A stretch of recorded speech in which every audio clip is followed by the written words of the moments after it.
வணக்க மக்களே, நாம இந்த ஆரோக்கியமான பதிவில் முருங்கைக்காயோடைய மருத்துவமைகளை பற்றி தான் பார்க்க போகிறோம்.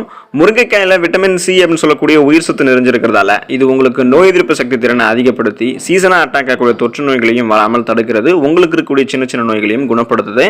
விட்டமின் இ சத்து, கால்சியம், பொட்டாசியம் மற்றும் இரும்பு சத்து போன்ற பல சத்துக்கள் இந்த முருங்கைக்காயில் காணப்படுறதால பல மருத்துவ குணங்களை இந்த முருங்கைக்காய் உங்களுக்கு கொடுக்குது. ஸோ முருங்கைக்காயில் இருக்கக்கூடிய சத்துக்கள் காரணமாக முருங்கைக்காய் எந்தெந்த நோய்கள்லாம் குணப்படுத்துது அப்படின்றத பற்றி நம்ம மென்மேலும் விரிவாக பார்ப்போம். அதை பற்றி பார்க்கறதுக்கு முன்னாடி இந்த வீடியோக்கு ஒரு லைக் கொடுத்துட்டு அந்த தகவலை உங்களுக்கு தெரிஞ்சவங்களுக்கும் ஷேர் பண்ணிடுங்க. இது அவங்களுக்கும் பயனுள்ளதாக இருக்கக்கூடிய ஒரு ஆரோக்கியமான பதிவு தான்.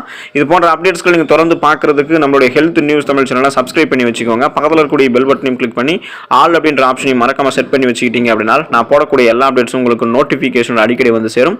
சரி வாங்க மக்களே, இப்போ வீடியோக்குள்ள போயிடலாம். நீரிழிவு நோயிலிருந்து நீங்க பாதுகாப்பாக இருக்கிறதுக்கு முருங்கைக்காய் உங்களுக்கு உதவிகரமாக இருக்கும். ஸோ சுகர் பேஷண்ட்ஸ் முருங்கைக்காய் எடுத்துக்கலாம். முருங்கைக்காயில் ஆன்டி ஆக்சிடென்ட்கள் நிறைந்திருக்கின்றன.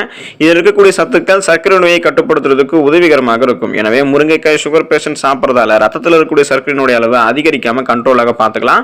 பிளட்ல உங்களுடைய சுகருடைய அளவை கண்ட்ரோல் பண்ணிக்கிறதுக்கு சுகர் பேஷண்ட்ஸ் முருங்கைக்காய் எடுத்துக்கலாம். ரத்த அழுத்தத்தை கட்டுப்படுத்துறதுக்கு முருங்கைக்காய் ரொம்ப உதவிகரமாக இருக்கும். ஹை பிளட் பிரஷர்னு சொல்லுவோம். ஸோ அதாவது உயர் ரத்த அழுத்தம் இருக்கக்கூடிய நோயாளிகளுக்கெல்லாம் முருங்கைக்காய் சாப்பிடுவது நன்மை பயக்கும். அந்த ப்ராப்ளத்திலிருந்து அவங்க விடுபடலாம். முருங்கைக்காய் பொதுவாகவே ரத்த அழுத்தத்தை கட்டுப்படுத்துறதுக்கு உதவிகரமாக இருக்கு. மேலும் முருங்கைக்காயில் இருக்கக்கூடிய மெக்னீசியம் சத்து ரத்த நாளங்களை ஆரோக்கியமாக வைத்திருக்கிறதுக்கும் உதவிகரமாக இருக்கு. எனவே இது ரத்த ஓட்டத்தை மேம்படுத்துகிறது மற்றும் ரத்த அழுத்தத்தையும் அதிகரிக்காமல் செய்யுது. ஸோ உங்களுடைய பிளட்ல நீங்க பார்த்தீங்கன்னா பிபியை கண்ட்ரோல் பண்ணிக்கிறதுக்கு கண்டிப்பா இந்த முருங்கைக்காய் எடுத்துக்கோங்க. இதயத்திற்கு நன்மை பயக்கும் முருங்கைக்காய். முருங்கைக்காயில் இருக்கக்கூடிய சத்துக்கள் பிளேக் குவிவதை தடுக்குது. முருங்கை இலைகள் உயிர் சக்தி வாய்ந்த சேர்மங்களினுடைய பண்புகளை கொண்டிருக்கிறதால இந்த முருங்கை கீரையும் முருங்கை அப்புறம் காயையும் நீங்க சாப்பிடும் போது இதயம் தொடர்பான நோய்கள் வராமல் தடுக்கப்படுகிறது.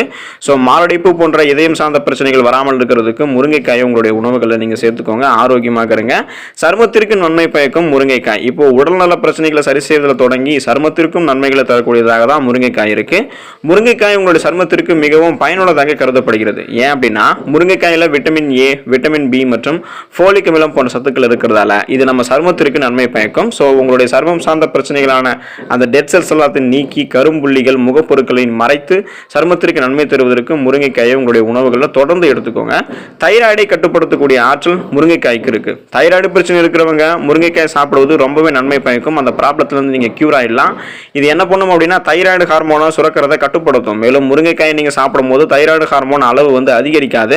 கண்ட்ரோலாக இருக்கிறதால உங்களுக்கு தைராய்டு ப்ராப்ளத்துல இருந்து நீங்க விடுபட்டலாம். அந்த ப்ராப்ளத்தை நீங்க கியூர் பண்ணிக்கலாம். உங்களுக்கு ஏற்படக்கூடிய வீக்கத்தை போக்கக்கூடிய அலர்ச்சி எதிர்ப்பு பண்புகள்லாம் முருங்கைக்காயில இருக்கு. ஸோ முருங்கைக்காயில பாக்டீரியா எதிர்ப்பு பண்புகள் மற்றும் அலர்ச்சி எதிர்ப்பு பண்புகள்லாம் காணப்படுது. எனவே இது உங்களுக்கு ஒரு ஆன்டிபயோட்டிக்காக இருக்கும். இதை நீங்க வாரத்தில் ஒரு முறையாவது இந்த முருங்கைக்காயை நீங்க சாப்பிடும்போது உங்களுக்கு இயல்பாக இருக்கக்கூடிய வலி, உங்களுடைய உடலில் ஏற்படக்கூடிய வீக்கம் போன்ற பிரச்சனைகள்லாம் நீங்கும். மேலும் நீங்க முருங்கை இலையை கூட உங்களுக்கு ஏற்படக்கூடிய வலி, அப்புறம் உங்களுக்கு ஏற்படக்கூடிய அந்த வலி வீக்கமெல்லாம் இருக்கக்கூடிய இடத்துல நீங்க தடவிட்டு வந்தீங்க அப்படின்னா அந்த வலி வீக்கமெல்லாம் நிரந்தரமாக உங்களுக்கு போயிடும். ஸோ முருங்கை கீரையும் நீங்க எடுத்துக்கலாம். கூடவே நீங்க முருங்கை காயும் உங்களுடைய உணவுகளை சேர்த்து சாப்பிடுங்க. முருங்கைக்காயில் இருக்கக்கூடிய மருத்துவ நன்மைகள் ஏராளம். உங்களுக்கு இருக்கக்கூடிய பலவிதமான ப்ராப்ளத்தை நீங்க முருங்கைக்காய் சாப்பிடும் போதே கியூர் பண்ணிக்கலாம். முருங்கைக்காய் சாப்பிட்டு நலமோடு வாழுங்க. அடுத்த ஆரோக்கியமான பதிவில் மறக்காம சந்திப்போம். நன்றி மக்களே.